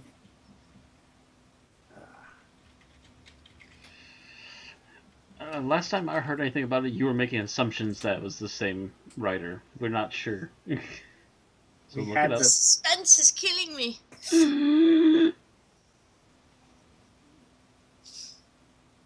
By Toby Whithouse. There we go. Toby Whithouse. I want my brain kept wanting to say Millhouse, and I knew that was wrong. Millhouse. It's by Millhouse. It's not a yellow kid with dorky glasses, thank you. Turns out that the bad guy of the episode's actually Bart Simpson. But on that bombshell. Good night, everyone. Good night.